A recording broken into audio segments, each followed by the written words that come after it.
Alright guys, it's Charlie Tango 1994 back with another YouTube video. I'm going to start this one with a shout out to a guy called Andy. He's a fairly recent subscriber on this channel, because he dropped me a comment on another video review that I've done, just letting me know he's got a Fidelity CB2000, and I posted a reply just to say, yeah, actually I had one to review for this week. So I've pulled it out, plugged it in, and this is my, one would say, Fidelity CB2000, in that I own it at the moment, but I am going to sell it on. He also mentioned that his was in mint condition, or near mint condition, and I'm just showing you that mine, or the one I've got, isn't. Didn't pay a lot for it, but I know that they're really good rigs.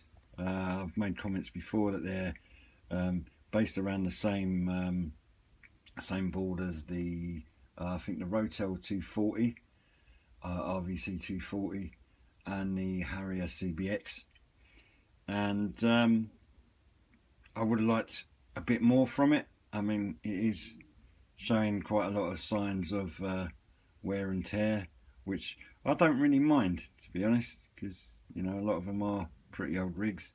As you can see on this one, under the channel selector, the actual Fidelity logo has been rubbed out, which, yeah, again, you know, these things happen when things are 20-30 years old.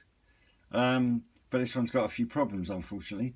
It is a nice little rig, or it would have been in its day. A number of features. So to talk you through it quickly, the volume and the squelch might gain an RF gain. So again, this would have been, you know, one of the more feature rich and probably therefore slightly more expensive rigs available. But as I say, this one's got quite a few problems actually. So it came with an original Fidelity mic, but it doesn't transmit. The volume put on this one, I don't know, it's probably been dropped, I think, because it's very difficult to turn. Although it works, I've just got the squelch. It does work. It's quite difficult to turn, and it's very wobbly. So I think either the rig's been dropped or something else knocked in some way.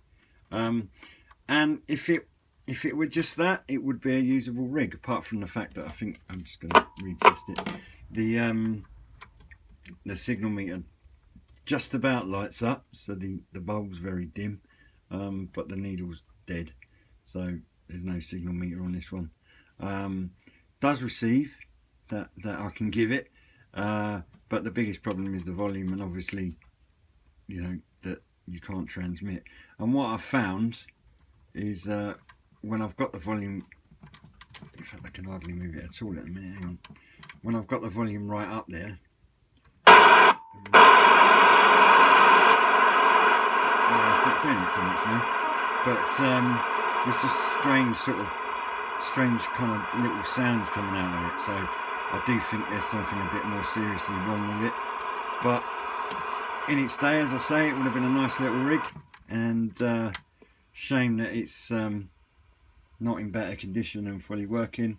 Gonna have to let this one go as spares and repairs, but that's the way it goes sometimes. It wasn't cheap either. It wasn't expensive, but you know, it wasn't a basket case when it was sold. But as with most of these things, you know, you buy them with a no return sometimes, and most of the time, to be fair, you get lucky. But every now and again, I've got a number at the moment, about 4 rigs, that for one reason or another I can't sell as fully working. So that's another comment actually, to say with anything that I do sell, I make a point of making sure that I state that it's fully working, and I do bother to take the time to test it properly, and in most cases, you know, I'll use it for a while. So got a number of breakers in my local area, and over the course of maybe 2 or 3 evenings, I'll chat to a couple of people, get signal reports out of them and that sort of stuff.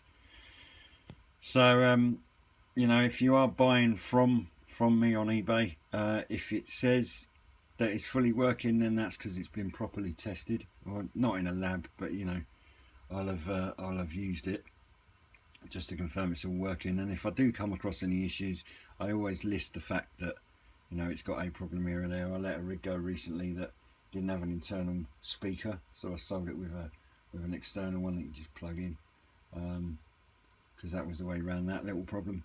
And anything else I do sell as spares and repairs, and as best as possible I'll do a little report in terms of what the issues are. So this will be one of them, sadly. But there you go, Andy. This is the Fidelity CB2000 that I picked up. It will go up on eBay this week. It'll probably go for not a lot of money, but I'll see what I can recoup from my losses. And I'll be back to you with another video soon. Cheers, mate. Take care.